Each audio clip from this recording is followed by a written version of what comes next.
ਸਾਲ 2003 ਭਾਰਤ ਲਈ ਬਹੁਤ ਹੀ ਖਾਸ ਸੀ ਕਿਉਂਕਿ ਉਸ ਸਾਲ ਭਾਰਤ ਨੂੰ 19ਵੀਂ ਰਾਸ਼ਟਰੀ ਮੰਡਲ ਖੇਡਾਂ ਯਾਨੀ ਕਾਮਨਵੈਲਥ ਗੇਮਸ 2010 ਵਿੱਚ ਭਾਰਤ ਅੰਦਰ ਕਰਵਾਉਣ ਲਈ ਦਿੱਲੀ ਦੀ ਚੋਣ ਕੀਤੀ ਗਈ ਸੀ, ਜਿਸ ਕਰਕੇ ਦੇਸ਼ ਅੰਦਰ 2003 ਤੋਂ 2010 ਤੱਕ ਅਗਲੇ 7 ਸਾਲਾਂ ਵਿੱਚ ਦੇਸ਼ ਅੰਦਰ ਬਹੁਤ ਸਾਰੀਆਂ ਤਿਆਰੀਆਂ ਕੀਤੀਆਂ ਗਈਆਂ। ਦੇਸ਼ ਦੇ ਖਿਡਾਰੀਆਂ ਨੇ ਕਾਮਨਵੈਲਥ ਗੇਮਸ ਅੰਦਰ ਆਪਣਾ ਉਦੋਂ ਤੱਕ ਦਾ ਸਭ ਤੋਂ ਸ਼ਾਨਦਾਰ ਪ੍ਰਦਰਸ਼ਨ ਕੀਤਾ। ਖਿਡਾਰੀਆਂ ਦਾ ਇਹ ਪ੍ਰਦਰਸ਼ਨ ਮਾਣ ਵਾਲੀ ਗੱਲ ਸੀ। ਇਸ ਪ੍ਰੋਗਰਾਮ ਦੀਆਂ ਤਿਆਰੀਆਂ ਤੇ ਕਰੋੜਾਂ ਰੁਪਏ ਖਰਚੇ ਗਏ ਸੀ, ਜਿਸ ਵਿੱਚੋਂ ਨਿਕਲਿਆ 70,000 ਕਰੋੜ ਦਾ ਘੁਟਾਲਾ, ਜੋ ਉਸ ਟਾਈਮ ਹਰ ਰੋਜ਼ ਅਖਬਾਰਾਂ ਦੀਆਂ ਸੁਰਖੀਆਂ ਬਣ ਰਿਹਾ ਸੀ। ਇਸ ਪ੍ਰੋਗਰਾਮ ਦੇ 13 ਸਾਲ ਬਾਅਦ ਹੁਣ 2023 ਵਿੱਚ ਭਾਰਤ ਨੂੰ ਇੱਕ ਐਸੇ ਹੀ ਪ੍ਰੋਗਰਾਮ ਦੀ ਮੇਜ਼ਬਾਨੀ ਕਰਨ ਦਾ ਮੌਕਾ ਮਿਲਿਆ, ਜਿਸ ਵਿੱਚ ਦੇਸ਼ ਦੀ ਛਵੀ ਨੂੰ ਦੁਨੀਆ ਅੱਗੇ ਰੱਖਣ ਦਾ ਸੁਨਹਿਰੀ ਮੌਕਾ ਸੀ। ਜੀ ਹਾਂ, ਬਿਲਕੁਲ ਅਸੀਂ ਗੱਲ ਕਰ ਰਹੇ ਹਾਂ G20 ਸੰਮੇਲਨ ਦੀ। ਇਸ ਪ੍ਰੋਗਰਾਮ ਅੰਦਰ ਭਾਰਤ ਨੇ ਪੂਰੀ ਦੁਨੀਆ ਨੂੰ ਦੇਸ਼ ਦੀ ਟੈਕਨੋਲੋਜੀ ਤੋਂ ਲੈ ਕੇ ਅਰਥ ਸ਼ਾਸਤਰ ਅਤੇ ਨਵੀਂ ਊਰਜਾ ਤੱਕ ਆਪਣੀ ਕਾਬਲੀਅਤ ਦਾ ਸਬੂਤ ਦਿੱਤਾ। ਇਸ ਸੰਮੇਲਨ ਨੂੰ ਇੱਕ ਤਰ੍ਹਾਂ ਨਾਲ ਬਹੁਤ ਹੀ ਇਤਿਹਾਸਕ ਮੰਨਿਆ ਜਾ ਰਿਹਾ ਹੈ। ਅਜਿਹੇ 'ਚ ਇਹ ਚਰਚਾ ਆਮ ਹੋ ਗਈ ਹੈ ਕਿ ਭਾਰਤ ਨੂੰ ਇਸ ਦਾ ਕੀ ਫਾਇਦਾ ਹੋਇਆ। ਨਮਸਕਾਰ, ਲੈ ਕੇ ਹਾਜ਼ਰ ਹਾਂ ਪ੍ਰੋਗਰਾਮ ਖਬਰਸਾਰ ਵਿਦ ਨਵੀਨ ਕੁਮਾਰ।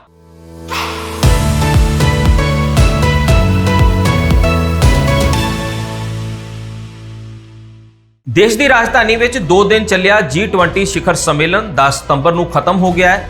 ਇਸ ਸੰਮੇਲਨ ਨੂੰ ਇੱਕ ਤਰ੍ਹਾਂ ਨਾਲ ਇਤਿਹਾਸਕ ਕਿਹਾ ਜਾ ਰਿਹਾ ਹੈ। ਪਿਛਲੇ ਸਾਲ ਇੰਡੋਨੇਸ਼ੀਆ ਦੇ ਬਾਲੀ 'ਚ ਹੋਏ ਸਿਖਰ ਸੰਮੇਲਨ ਦੀ ਤਰ੍ਹਾਂ ਹੀ ਇਸ ਨਵੀਂ ਦਿੱਲੀ ਸਿਖਰ ਸੰਮੇਲਨ ਤੇ ਵੀ ਰੂਸ ਯੂਕਰੇਨ ਯੁੱਧ ਦਾ ਪਰਛਾਵਾਂ ਦੇਖਣ ਨੂੰ ਮਿਲਿਆ। ਇਸ ਦੇ ਬਾਵਜੂਦ ਸਾਂਝਾ ਐਲਾਨਨਾਮਾ ਯਾਨੀ ਕਿ ਜੁਆਇੰਟ ਡਿਕਲੇਰੇਸ਼ਨ ਜਾਰੀ ਕੀਤਾ ਗਿਆ। ਇਸ ਤੋਂ ਇਲਾਵਾ ਪ੍ਰਧਾਨ ਮੰਤਰੀ ਨਰਿੰਦਰ ਮੋਦੀ ਨੇ 10 ਤੋਂ ਵੱਧ ਦੇਸ਼ਾਂ ਦੇ ਮੁਖੀਆਂ ਦੇ ਨਾਲ ਖਾਸ ਗੱਲਬਾਤ ਕੀਤੀ ਅਤੇ ਇਸ ਗੱਲਬਾਤ 'ਚ ਖਾਸ ਰਹੀ ਭਾਰਤ, ਯੂਰਪ ਅਤੇ ਮੱਧ ਪੂਰਬ ਦੀ ਜਿਹੜੀ ਆਰਥਿਕ ਕੋਰੀਡੋਰ ਡੀਲ। ਇਸ ਤੋਂ ਇਲਾਵਾ ਕਰੀਬ 3 ਸਾਲ ਬਾਅਦ ਮੋਦੀ ਦੀ ਮੌਜੂਦਗੀ ਦੇ ਵਿੱਚ ਅਮਰੀਕੀ ਰਾਸ਼ਟਰਪਤੀ ਜੋ ਬਾਈਡਨ ਅਤੇ ਸਾਊਦੀ ਅਰਬ ਦੇ ਕਰਾਊਨ ਪ੍ਰਿੰਸ ਵਿਚਾਲੇ ਹੋਈ ਨਿੱਘੀ ਮੁਲਾਕਾਤ ਨੂੰ ਵੀ ਵੱਡੀ ਸਫਲਤਾ ਮੰਨਿਆ ਜਾ ਰਿਹਾ ਹੈ। ਇਸ ਦੇ ਚੰਗੇ ਨਤੀਜੇ ਜਲਦੀ ਹੀ ਦੇਖਣ ਨੂੰ ਮਿਲਣਗੇ। ਦਿਲਚਸਪ ਗੱਲ ਇਹ ਰਹੀ ਕਿ ਭਾਰਤ ਨੇ ਯੂਕਰੇਨ ਮੁੱਦੇ ਤੇ ਸਹਿਮਤੀ ਹਾਸਲ ਕੀਤੀ, ਉਹ ਵੀ ਰੂਸ ਦਾ ਨਾਮ ਨਾ ਲਏ ਬਿਨਾਂ, ਜਿਸ ਦਾ ਭਵਿੱਖ ਦੇ ਵਿੱਚ ਭਾਰਤ ਨੂੰ ਬਹੁਤ ਫਾਇਦਾ ਹੋਏਗਾ। ਭਾਰਤ ਕ੍ਰਿਪਟੋ ਕਰੰਸੀ ਦੇ ਨਿਯਮ ਬਣਾਉਣ ਤੇ ਵੀ ਸਹਿਮਤੀ ਤੇ ਪਹੁੰਚ ਗਿਆ ਹੈ। ਇਸ ਦੇ ਨਾਲ ਹੀ ਭਾਰਤ ਨੇ ਘਰੇਲੂ ਟੈਕਨੋਲੋਜੀ, ਖਾਸ ਤੌਰ ਤੇ UPI ਵਰਗੀ ਟੈਕਨੋਲੋਜੀ ਨੂੰ ਹੋਰ ਮੈਂਬਰ ਦੇਸ਼ਾਂ ਤੱਕ ਵੀ ਲਿਜਾਣ ਦੇ ਦਰਵਾਜ਼ੇ ਜਿਹੜੇ ਖੋਲ੍ਹਣ ਦਾ ਕੰਮ ਕੀਤਾ ਹੈ। ਵਿਦੇਸ਼ੀ ਮਹਿਮਾਨ ਭਾਰਤ ਦੀ ਇਸ ਟੈਕਨੋਲੋਜੀ ਤੋਂ ਕਾਫੀ ਪ੍ਰਭਾਵਿਤ ਨਜ਼ਰ ਆਏ। ਇਸ ਦੇ ਨਾਲ ਹੀ ਭਾਰਤ ਨੇ ਗਰੀਬ ਦੇਸ਼ਾਂ ਦੇ ਕਰਜ਼ੇ ਮੁਆਫ ਕਰਨ ਅਤੇ ਵਿਸ਼ਵ ਬੈਂਕ ਅਤੇ IMF ਵਰਗੀਆਂ ਸੰਸਥਾਵਾਂ ਦੇ ਸੁਧਾਰ ਲਈ ਵੀ ਸਿਫਾਰਸ਼ਾਂ ਕੀਤੀਆਂ ਹਨ। G20 ਵਿੱਚ ਅਫਰੀਕਨ ਯੂਨੀਅਨ ਨੂੰ ਮੈਂਬਰ ਵਜੋਂ ਸ਼ਾਮਲ ਕਰਕੇ ਭਾਰਤ ਨੇ ਪੂਰੀ ਦੁਨੀਆ ਨੂੰ ਦਿਖਾਇਆ ਹੈ ਕਿ ਇਸ ਤੋਂ ਬਿਨਾਂ ਵਿਸ਼ਵ ਅਰਥਚਾਰੇ ਦੀ ਕੋਈ ਮਹੱਤਤਾ ਨਹੀਂ ਹੈ। G20 ਸਿਖਰ ਸੰਮੇਲਨ 'ਚ ਭਾਰਤ ਨੇ ਆਪਣੇ ਆਪ ਨੂੰ ਦੁਨੀਆ ਦੇ ਸਾਹਮਣੇ ਪੇਸ਼ ਕੀਤਾ ਅਤੇ ਆਪਣੀ ਕਾਬਲੀਅਤ ਨੂੰ ਸਾਬਤ ਕੀਤਾ ਹੈ। ਇਸ ਦੌਰਾਨ ਕਈ ਅਹਿਮ ਫੈਸਲੇ ਲਏ ਗਏ ਨੇ, ਜਿਨ੍ਹਾਂ ਦਾ ਆਉਣ ਵਾਲੇ ਸਮੇਂ ਵਿੱਚ ਭਾਰਤ ਦੇ ਨਾਲ-ਨਾਲ ਵਿਸ਼ਵ ਉੱਤੇ ਵੀ ਸਕਾਰਾਤਮਕ ਜਿਹੜਾ ਇਸ ਦਾ ਪ੍ਰਭਾਵ ਹੈ ਉਹ ਪਏਗਾ। ਸਭ ਤੋਂ ਪਹਿਲਾਂ ਗੱਲ ਕਰਾਂਗੇ ਰੂਸ ਯੂਕਰੇਨ ਯੁੱਧ ਤੇ ਸਹਿਮਤੀ ਦੀ। ਇਹ G20 ਸੰਮੇਲਨ ਦਾ ਬਹੁਤ ਮਹੱਤਵਪੂਰਨ ਮੁੱਦਾ ਸੀ। ਪੂਰੀ ਦੁਨੀਆ ਦੀਆਂ ਨਜ਼ਰਾਂ ਇਸ ਤੇ ਟਿਕੀਆਂ ਹੋਈਆਂ ਸਨ ਕਿ ਦੁਨੀਆ ਇਹ ਵੀ ਦੇਖਣਾ ਚਾਹੁੰਦੀ ਸੀ ਕਿ ਭਾਰਤ ਅਤੇ ਬਾਕੀ ਮੈਂਬਰਾਂ ਦਾ ਇਸ ਤੇ ਕੀ ਸਟੈਂਡ ਹੈ। ਇਸ ਦਾ ਇੱਕ ਕਾਰਨ ਇਹ ਵੀ ਹੈ ਕਿ ਇਸ ਮੁੱਦੇ ਤੇ ਦੁਨੀਆ 2 ਹਿੱਸਿਆਂ ਦੇ ਵਿੱਚ ਵੰਡ ਹੋ ਗਈ ਹੈ। ਜਿੱਥੇ ਰੂਸ ਅਤੇ ਚੀਨ ਯੂਕਰੇਨ ਤੇ ਚਰਚਾ ਤੋਂ ਬਚਣਾ ਚਾਹੁੰਦੇ ਨੇ, ਉੱਥੇ ਹੀ ਪੱਛਮੀ ਦੇਸ਼ ਰੂਸ ਦੀ ਨਿੰਦਾ ਕਰਨਾ ਚਾਹੁੰਦੇ ਸੀ। ਅਜਿਹੇ ਦੇ ਵਿੱਚ ਮੁੱਦੇ ਨੂੰ ਮੈਨੀਫੈਸਟੋ 'ਚ ਸ਼ਾਮਲ ਕਰਨਾ ਅਤੇ ਰੂਸ ਦਾ ਨਾਂ ਬਿਨਾਂ ਲਏ ਸਭ ਕੁਝ ਰੱਖਣਾ, ਮੈਂਬਰ ਦੇਸ਼ਾਂ ਵਿਚਾਲੇ ਆਮ ਸਹਿਮਤੀ ਬਣਾਉਣਾ ਵੱਡੀ ਗੱਲ ਸੀ, ਜਿਸ ਵਿੱਚ ਭਾਰਤ ਕਾਮਯਾਬ ਹੋਇਆ ਹੈ। ਹੁਣ ਗੱਲ ਕਰਾਂਗੇ ਅਫਰੀਕਨ ਯੂਨੀਅਨ ਨੂੰ G20 ਵਿੱਚ ਸ਼ਾਮਲ ਕਰਨ ਬਾਰੇ। ਅਫਰੀਕੀ ਸੰਘ ਵਿੱਚ ਅਫਰੀਕੀ ਮਹਾਦੀਪ ਦੇ 55 ਦੇਸ਼ ਸ਼ਾਮਲ ਨੇ। ਅਜਿਹੇ ਦੇ ਵਿੱਚ G20 ਵਰਗੇ ਮਹੱਤਵਪੂਰਨ ਸਮੂਹ ਦੇ ਵਿੱਚ ਅਫਰੀਕੀ ਸੰਘ ਦੇ ਸ਼ਾਮਲ ਹੋਣ ਦੇ ਨਾਲ ਦੁਨੀਆ ਦੇ ਵਿੱਚ ਇੱਕ ਨਵੀਂ ਵਿਸ਼ਵ ਵਿਵਸਥਾ ਜਿਹੜੀ ਹੈ ਉਸ ਦਾ ਨਿਰਮਾਣ ਹੋਵੇਗਾ, ਜਿਸ ਦੇ ਵਿੱਚ ਵਿਕਾਸਸ਼ੀਲ ਅਤੇ ਗਰੀਬ ਦੇਸ਼ਾਂ ਨੂੰ ਵੀ ਆਲਮੀ ਫੈਸਲੇ ਲੈਣ ਵਾਲੀ ਪ੍ਰਣਾਲੀ ਦੇ ਵਿੱਚ ਜਗ੍ਹਾ ਮਿਲੇਗੀ। ਭਾਰਤ ਦੇ ਕਈ ਅਫਰੀਕੀ ਦੇਸ਼ਾਂ ਦੇ ਨਾਲ ਵਿਅਕਤੀਗਤ ਤੌਰ ਤੇ ਬਹੁਤ ਚੰਗੇ ਸੰਬੰਧ ਨੇ। ਪ੍ਰਧਾਨ ਮੰਤਰੀ ਨਰਿੰਦਰ ਮੋਦੀ ਜਾਣੀ ਕਿ ਖੁਦ ਘੱਟੋ-ਘੱਟ 10 ਅਫਰੀਕੀ ਦੇਸ਼ਾਂ ਦਾ ਦੌਰਾ ਕਰ ਚੁੱਕੇ ਨੇ। ਵਿਦੇਸ਼ ਮੰਤਰੀ S ਜੈਸ਼ੰਕਰ ਅਤੇ ਉਹਨਾਂ ਦੇ ਕਈ ਕੈਬਨਿਟ ਸਾਥੀ ਵੀ ਅਫਰੀਕੀ ਦੇਸ਼ਾਂ ਦੇ ਦੌਰੇ ਕਰ ਚੁੱਕੇ ਨੇ। ਮੰਨਿਆ ਜਾ ਰਿਹਾ ਹੈ ਕਿ ਇਸ ਤਰ੍ਹਾਂ ਤਾਜ਼ਾ ਫੈਸਲੇ ਦੇ ਨਾਲ ਚੀਨ ਦੀਆਂ ਚਿੰਤਾਵਾਂ ਜਿਹੜੀਆਂ ਨੇ ਉਹ ਵੱਧ ਗਈਆਂ ਨੇ। ਇਸ ਬਹਾਨੇ ਭਾਰਤ ਨੇ ਇੱਕ ਤੀਰ ਦੇ ਨਾਲ 55 ਦੇਸ਼ਾਂ ਤੇ ਨਿਸ਼ਾਨਾ ਸਾਧਣ ਦੀ ਕੋਸ਼ਿਸ਼ ਕੀਤੀ ਹੈ। ਇਸ ਬੈਠਕ ਦੇ ਵਿੱਚ ਅਰਥ ਵਿਵਸਥਾ ਦੇ ਮੋਰਚੇ ਤੇ 2 ਗੱਲਾਂ ਸਾਹਮਣੇ ਆਈਆਂ। ਪਹਿਲਾ ਕਰਜ਼ਿਆਂ ਦੇ ਵਿੱਚ ਰਾਹਤ ਜਿਹੜੀ ਹੈ ਅਤੇ ਦੂਜਾ ਅੰਤਰਰਾਸ਼ਟਰੀ ਸੰਗਠਨਾਂ ਦੇ ਵਿੱਚ ਸੁਧਾਰ। ਕੋਵਿਡ-19 ਮਹਾਮਾਰੀ ਤੋਂ ਬਾਅਦ ਗਰੀਬ ਦੇਸ਼ ਕਰਜ਼ੇ ਦੀ ਮਾਰ ਨਾਲ ਜੂਝ ਰਹੇ ਸੀ। ਮਿਲ ਕੇ ਕੰਮ ਕਰਨ ਅਤੇ ਉਹਨਾਂ ਨੂੰ ਬਚਾਉਣ ਦੇ ਯਤਨ ਹੌਲੀ ਹੋ ਗਏ ਸੀ। ਭਾਰਤ, ਕਾਨਾ, ਜ਼ੈਂਬੀਆ ਅਤੇ ਇਥੋਪੀਆ ਵਰਗੇ ਨਵੇਂ ਦੇਸ਼ਾਂ ਦੀ ਮਦਦ ਦੇ ਲਈ ਸਹਿਮਤੀ ਬਣਾ ਕੇ ਇਸ ਪ੍ਰਕਿਰਿਆ ਨੂੰ ਤੇਜ਼ ਕਰਨ ਦੇ ਵਿੱਚ ਸਫਲ ਹੋਇਆ ਹੈ। ਇਸ ਬੈਠਕ ਦੇ ਵਿੱਚ ਅਰਥ ਵਿਵਸਥਾ ਦੇ ਮੋਰਚੇ ਤੇ ਦੋ ਗੱਲਾਂ ਸਾਹਮਣੇ ਆਈਆਂ। ਇਹ ਪਹਿਲਾ ਤੇ ਕਰਜ਼ਿਆਂ ਵਾਲੀ ਰਾਹਤ ਜਿਹਦਾ ਅਸੀਂ ਹੁਣੇ ਜ਼ਿਕਰ ਕੀਤਾ ਤੇ ਦੂਜਾ ਅੰਤਰਰਾਸ਼ਟਰੀ ਸੰਗਠਨਾਂ ਦੇ ਵਿੱਚ ਜਿਹੜਾ ਸੁਧਾਰ ਹੈ। ਕੋਵਿਡ-19 ਮਹਾਮਾਰੀ ਤੋਂ ਬਾਅਦ ਗਰੀਬ ਦੇਸ਼ ਉੱਚ ਕਰਜ਼ੇ ਦੇ ਨਾਲ ਜੂਝ ਰਹੇ ਸੀ ਤੇ ਭਾਰਤ, ਕਾਨਾ, ਜ਼ੈਂਬੀਆ ਅਤੇ ਇਥੋਪੀਆ ਵਰਗੇ ਨਵੇਂ ਦੇਸ਼ਾਂ ਦੀ ਮਦਦ ਦੇ ਲਈ ਸਹਿਮਤੀ ਬਣੀ ਹੈ। ਦੂਜੇ ਪਾਸੇ ਵਿਸ਼ਵ ਬੈਂਕ ਅਤੇ IMF ਵਰਗੀਆਂ ਸੰਸਥਾਵਾਂ ਵਿੱਚ ਸੁਧਾਰ ਕਰਨ ਦੀਆਂ ਗੱਲਾਂ ਵੀ ਹੋਈਆਂ। ਮਾਹਰਾਂ ਨੇ ਉਹਨਾਂ ਨੂੰ ਜਲਵਾਯੂ ਪਰਿਵਰਤਨ ਦਾ ਮੁਕਾਬਲਾ ਕਰਨ ਅਤੇ ਗਰੀਬ ਦੇਸ਼ਾਂ ਦੀ ਮਦਦ ਕਰਨ ਲਈ ਹੋਰ ਪੈਸਾ ਉਧਾਰ ਦੇਣ ਲਈ ਕਿਹਾ ਹੈ। G20 ਸੰਮੇਲਨ 'ਚ ਸਾਰੇ ਦੇਸ਼ ਵਿਸ਼ਵ ਬੈਂਕ ਅਤੇ IMF ਦੇ ਸੁਧਾਰ ਲਈ ਸਿਫਾਰਸ਼ਾਂ ਤੇ ਵਿਚਾਰ ਕਰਨ ਦੇ ਲਈ ਸਹਿਮਤ ਹੋਏ ਨੇ। ਇਸ ਨਾਲ ਉਹ ਅਗਲੇ ਦਹਾਕੇ ਦੌਰਾਨ ਵਿਸ਼ਵ ਪੱਧਰ ਤੇ ਤਰਜੀਹਾਂ ਤੇ ਅਰਬਾਂ ਡਾਲਰ ਖਰਚ ਕਰ ਸਕਣਗੇ। ਜੇਕਰ ਟੈਕਨੋਲੋਜੀ ਦੀ ਗੱਲ ਕਰੀਏ ਤਾਂ ਸਾਰੇ ਦੇਸ਼ ਵਿੱਤੀ ਪ੍ਰਣਾਲੀ ਦੀ ਸਥਿਰਤਾ ਲਈ ਖਤਰੇ ਦੇ ਮੱਦੇਨਜ਼ਰ ਕ੍ਰਿਪਟੋ ਕਰੰਸੀ ਦੇ ਨਿਯਮਾਂ ਤੇ ਵਿਚਾਰ ਕਰਨ ਲਈ ਸਹਿਮਤ ਹੋ ਗਏ ਨੇ। ਭਾਰਤ ਨੇ ਵਿੱਤੀ ਸਮਾਵੇਸ਼ ਦੇ ਸਾਧਨ ਵਜੋਂ ਡਿਜੀਟਲ ਜਨਤਕ ਬੁਨਿਆਦੀ ਢਾਂਚੇ ਅਸਲ ਵਿੱਚ ਆਧਾਰ UPI ਯਾਨੀ ਕਿ ਉਸ ਦੀ ਵੀ ਸਫਲਤਾਪੂਰਵਕ ਜਿਹੜੀ ਅਗਵਾਈ ਕੀਤੀ ਹੈ।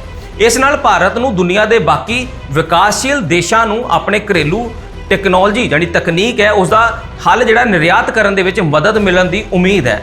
ਇਹ ਇੱਕ ਗਲੋਬਲ ਹੱਲ ਪ੍ਰਦਾਤਾ ਵਜੋਂ ਭਾਰਤ ਦੀ ਸਾਖ ਨੂੰ ਵਧਾਏਗਾ ਕਿਉਂਕਿ ਭਾਰਤ UPI ਜਿਹੜਾ ਹੈ ਉਹ ਹੁਣ ਪੂਰੇ ਵਿਸ਼ਵ ਨੂੰ ਦੇਵੇਗਾ। ਇਸ ਸੰਮੇਲਨ ਵਿੱਚ ਬਾਇਓਫਿਊਲ ਅਲਾਈਅੰਸ ਦਾ ਵੀ ਐਲਾਨ ਕੀਤਾ ਗਿਆ। ਇਸ ਦਾ ਆਗੂ ਭਾਰਤ ਬਣਿਆ ਹੈ।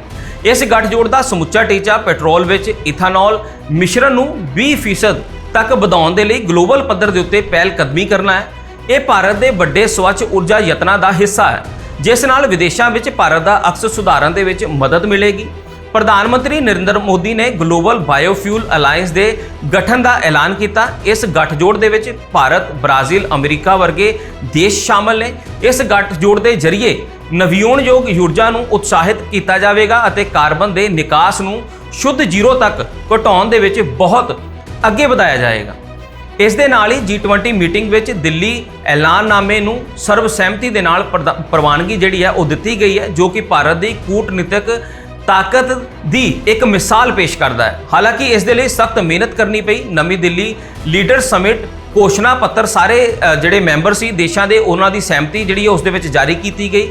ਘੋਸ਼ਣਾ ਪੱਤਰ ਅੰਤਰਰਾਸ਼ਟਰੀ ਕਾਨੂੰਨ, ਖੇਤਰੀ ਅਖੰਡਤਾ ਅਤੇ ਪ੍ਰਭੂਸੱਤਾ, ਅੰਤਰਰਾਸ਼ਟਰੀ ਮਾਨਵਵਾਦੀ ਕਾਨੂੰਨ ਅਤੇ ਸ਼ਾਂਤੀ ਦੇ ਸਥਿਰਤਾ ਦੀ ਰੱਖਿਆ ਕਰਨ ਵਾਲੀ ਬਹੁਪੱਖੀ ਪ੍ਰਣਾਲੀ ਨੂੰ ਬਰਕਰਾਰ ਰੱਖਣ ਦੀ ਮੰਗ ਕਰਦਾ ਹੈ। ਸਾਂਝੇ ਮੈਨੀਫੈਸਟੋ ਤੇ ਸਾਰੇ ਦੇਸ਼ਾਂ ਦੀ ਸਹਿਮਤੀ ਖਾਸ ਹੈ ਕਿਉਂਕਿ ਨਵੰਬਰ 2022 ਚ ਇੰਡੋਨੇਸ਼ੀਆ ਸੰਮੇਲਨ 'ਚ ਜਾਰੀ ਕੀਤੇ ਗਏ ਮੈਨੀਫੈਸਟੋ 'ਚ ਰੂਸ-ਯੂਕਰੇਨ ਯੁੱਧ ਨੂੰ ਲੈ ਕੇ ਮੈਂਬਰ ਦੇਸ਼ਾਂ ਵਿਚਾਲੇ ਕੋਈ ਸਹਿਮਤੀ ਨਹੀਂ ਬਣੀ ਸੀ। ਰੂਸ ਅਤੇ ਚੀਨ ਨੇ ਫਿਰ ਯੁੱਧ ਬਾਰੇ ਕੀਤੀਆਂ ਟਿੱਪਣੀਆਂ ਤੋਂ ਆਪਣੇ ਆਪ ਨੂੰ ਦੂਰ ਕਰ ਲਿਆ। ਫਿਰ ਐਲਾਨਨਾਮੇ ਦੇ ਨਾਲ ਇਹਨਾਂ ਦੇਸ਼ਾਂ ਦੀ ਲਿਖਤੀ ਅਸਹਿਮਤੀ ਜਿਹੜੀ ਸੀਗੀ ਉਹ ਵੀ ਸ਼ਾਮਲ ਕੀਤੀ ਗਈ। ਘੋਸ਼ਣਾ ਪੱਤਰ ਪਾਸ ਹੋਣ ਤੋਂ ਬਾਅਦ ਵਿਦੇਸ਼ ਮੰਤਰੀ S ਜੈਸ਼ੰਕਰ ਨੇ ਕਿਹਾ ਸੀ ਸਾਰੇ ਦੇਸ਼ਾਂ ਨੇ ਨਵੀਂ ਦਿੱਲੀ ਘੋਸ਼ਣਾ ਨੂੰ ਸਵੀਕਾਰ ਕੀਤਾ ਹੈ। ਉਹਨਾਂ ਮੰਨਿਆ ਕਿ G20 ਸਿਆਸੀ ਮੁੱਦਿਆਂ ਤੇ ਚਰਚਾ ਕਰਨ ਦਾ ਮੰਚ ਨਹੀਂ ਹੈ। ਇਸ ਦੇ ਲਈ ਅਰਥ ਵਿਵਸਥਾ ਨਾਲ ਜੁੜੇ ਅਹਿਮ ਮੁੱਦਿਆਂ ਤੇ ਚਰਚਾ ਕੀਤੀ ਗਈ। ਇਸ ਮੈਨੀਫੈਸਟੋ ਵਿੱਚ 4 ਵਾਰ ਯੂਕਰੇਨ ਯੁੱਧ ਦਾ ਜ਼ਿਕਰ ਕੀਤਾ ਗਿਆ। ਦਿੱਲੀ ਵਿੱਚ ਹੋਏ G20 ਸੰਮੇਲਨ ਨੇ ਵਿਸ਼ਵ ਵਿੱਚ ਭਾਰਤ ਦੀ ਭਾਗੀਦਾਰੀ ਲਈ ਕਈ ਦਰਵਾਜ਼ੇ ਖੋਲ੍ਹ ਦਿੱਤੇ ਨੇ। ਇਸ ਸੰਮੇਲਨ ਦੇ ਵਿੱਚ ਭਾਰਤ ਮੱਧ ਪੂਰਬ ਯੂਰਪ ਆਰਥਿਕ ਗਲਿਆਰਾ ਬਣਾਉਣ ਦਾ ਐਲਾਨ ਕੀਤਾ ਗਿਆ ਹੈ। Bharat, UAE, Saudi Arab, America, France, Germany, Italy ਅਤੇ ਯੂਰਪੀਅਨ ਯੂਨੀਅਨ ਜਿਹੜੇ ਨੇ ਉਹਨਾਂ ਦੇ ਸਮੇਤ 8 ਦੇਸ਼ਾਂ ਨੂੰ, ਇਜ਼ਰਾਈਲ ਅਤੇ ਜਾਰਡਨ ਨੂੰ ਵੀ ਇਸ ਪ੍ਰੋਜੈਕਟ ਦੇ ਵਿੱਚ ਜਿਹੜਾ ਹੈ ਉਹ ਫਾਇਦਾ ਮਿਲੇਗਾ। ਮੁੰਬਈ ਤੋਂ ਸ਼ੁਰੂ ਹੋਣ ਵਾਲਾ ਇਹ ਨਵਾਂ ਕੋਰੀਡੋਰ ਚੀਨ ਦੀ belt and road initiative BRI ਦਾ ਬਦਲ ਹੋਵੇਗਾ। ਕਈ ਦੇਸ਼ਾਂ ਨੂੰ ਚੀਨ ਨੂੰ ਕਰਜ਼ੇ ਦੇ ਜਾਲ ਤੋਂ ਮੁਕਤੀ ਮਿਲੇਗੀ। G20 'ਚ ਅਫਰੀਕੀ ਸੰਘ ਦਾ ਭਾਈਵਾਲ ਬਣਨ ਦੇ ਨਾਲ ਅਫਰੀਕੀ ਦੇਸ਼ਾਂ ਦੇ ਵਿੱਚ ਚੀਨ ਅਤੇ ਰੂਸ ਦੀ ਵੱਧਦੀ ਧੱਕੇਸ਼ਾਹੀ ਨੂੰ ਵੀ ਰੋਕਣ ਦੇ ਵਿੱਚ ਮਦਦ ਮਿਲੇਗੀ। ਇਹ ਕੋਰੀਡੋਰ 6000 ਕਿਲੋਮੀਟਰ ਲੰਬਾ ਹੋਵੇਗਾ। ਇਸ ਵਿੱਚ 3500 ਕਿਲੋਮੀਟਰ ਸਮੁੰਦਰੀ ਰਸਤਾ ਸ਼ਾਮਲ ਹੈ। ਕੋਰੀਡੋਰ ਦੇ ਬਣਨ ਤੋਂ ਬਾਅਦ ਭਾਰਤ ਤੇ ਯੂਰਪ ਤੱਕ ਮਾਲ ਦੀ ਢੋਆ ਢੁਆਈ ਵਿੱਚ ਲਗਭਗ 40% ਸਮਾਂ ਬਚੇਗਾ। ਵਰਤਮਾਨ ਵਿੱਚ ਭਾਰਤ ਤੋਂ ਕਿਸੇ ਵੀ ਮਾਲ ਨੂੰ ਸ਼ਿਪਿੰਗ ਰਾਹੀਂ ਜਰਮਨੀ ਤੱਕ ਪਹੁੰਚਣ ਦੇ ਵਿੱਚ 36 ਦਿਨ ਲੱਗਦੇ ਨੇ। ਇਸ ਰਸਤੇ ਦੇ ਵਿੱਚ 14 ਦਿਨਾਂ ਦੀ ਬਚਤ ਹੋਏਗੀ। ਯੂਰਪ ਤੱਕ ਸਿੱਧੀ ਪਹੁੰਚ ਹੋਣ ਦੇ ਨਾਲ ਭਾਰਤ ਲਈ ਆਯਾਤ ਨਿਰਯਾਤ ਆਸਾਨ ਅਤੇ ਸਸਤਾ ਹੋ ਜਾਏਗਾ। ਭਾਰਤ ਦੇ ਪ੍ਰਧਾਨ ਮੰਤਰੀ ਨਰਿੰਦਰ ਮੋਦੀ ਨੇ ਅਮਰੀਕਾ ਦੇ ਰਾਸ਼ਟਰਪਤੀ ਜੋ ਬਾਈਡਨ ਅਤੇ ਬ੍ਰਿਟਿਸ਼ ਪ੍ਰਧਾਨ ਮੰਤਰੀ ਰਿਸ਼ੀ ਸੁਨਕ ਸਮੇਤ 10 ਤੋਂ ਵੱਧ ਦੇਸ਼ਾਂ ਦੇ ਮੁਖੀਆਂ ਦੇ ਨਾਲ ਦੋਪੱਖੀ ਗੱਲਬਾਤ ਕੀਤੀ। ਇਹ G20 ਸੰਮੇਲਨ ਵਰਗੇ ਪਲੇਟਫਾਰਮ ਤੇ ਹੀ ਜਿਹੜੀ ਸੀ ਉਹ ਸੰਭਵ ਹੋ ਸਕਦੀ ਸੀ। ਬ੍ਰਿਟੇਨ ਦੇ ਨਾਲ ਮੁਕਤ ਵਪਾਰ ਸੌਦੇ ਅਤੇ ਅਮਰੀਕਾ ਦੇ ਨਾਲ ਕਈ ਸਮਝੌਤਿਆਂ ਤੇ ਗੱਲਬਾਤ ਛੇਤੀ ਹੀ ਆਪਣੇ ਸਿੱਟੇ ਤੇ ਪਹੁੰਚ ਜਾਵੇਗੀ। ਅਫਰੀਕੀ ਸੰਘ ਨੇ 55 ਦੇਸ਼ ਇਸ ਦਾ ਸਿਹਰਾ ਭਾਰਤ ਨੂੰ ਦੇ ਰਹੇ ਨੇ ਅਤੇ ਚੀਨ ਅਫਰੀਕੀ ਮਹਾਦੀਪ 'ਚ ਤੇਜ਼ੀ ਦੇ ਨਾਲ ਆਪਣੀ ਮੌਜੂਦਗੀ ਵਧਾ ਰਿਹਾ ਹੈ। ਭਾਰਤ ਹੁਣ ਇਸ ਤੋਂ 2 ਕਦਮ ਅੱਗੇ ਹੋ ਜਾਏਗਾ। ਭਾਰਤੀ ਕੰਪਨੀਆਂ ਨੂੰ ਭਵਿੱਖ ਦੇ ਵਪਾਰ ਅਤੇ ਖਾਸ ਕਰਕੇ ਖਣਿਜ ਖਨਨ ਜਿਹੜੇ ਨੇ ਉਸ ਦੇ ਵਿੱਚ ਕਾਫੀ ਫਾਇਦਾ ਹੋਏਗਾ।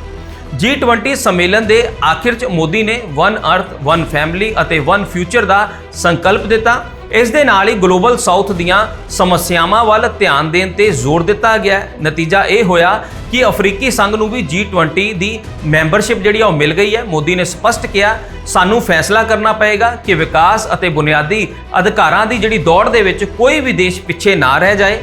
ਇਹ ਹੁਣ ਇੱਕ ਅੰਤਰਰਾਸ਼ਟਰੀ ਵਿਚਾਰ ਹੋਣਾ ਚਾਹੀਦਾ ਹੈ। G20 ਸਿਖਰ ਸੰਮੇਲਨ ਦੇ ਆਖਰੀ ਦਿਨ ਪ੍ਰਧਾਨ ਮੰਤਰੀ ਨਰਿੰਦਰ ਮੋਦੀ ਨੇ ਬ੍ਰਾਜ਼ੀਲ ਦੇ ਰਾਸ਼ਟਰਪਤੀ ਨੂੰ G20 ਦੀ ਪ੍ਰਧਾਨਗੀ ਸੌਂਪੀ। ਇਸ ਦੇ ਨਾਲ ਹੀ ਪ੍ਰਧਾਨ ਮੰਤਰੀ ਨੇ ਸੰਮੇਲਨ ਦੀ ਸਮਾਪਤੀ ਦਾ ਐਲਾਨ ਕੀਤਾ। ਬ੍ਰਾਜ਼ੀਲ ਅਗਲੇ ਸਾਲ G20 ਦੀ ਮੇਜ਼ਬਾਨੀ ਕਰੇਗਾ ਅਤੇ ਇਸ ਤੋਂ ਇਲਾਵਾ ਸਿਖਰ ਸੰਮੇਲਨ ਦੇ ਆਖਰੀ ਸੈਸ਼ਨ ਤੋਂ ਬਾਅਦ PM ਮੋਦੀ ਨੇ ਕਿਹਾ ਕਿ ਦੁਨੀਆ ਬਦਲ ਰਹੀ ਹੈ ਅਤੇ ਇਸ ਦੇ ਨਾਲ ਹੀ ਦੁਨੀਆ ਦੀਆਂ ਸੰਸਥਾਵਾਂ ਨੂੰ ਵੀ ਬਦਲਣ ਦੀ ਲੋੜ ਹੈ।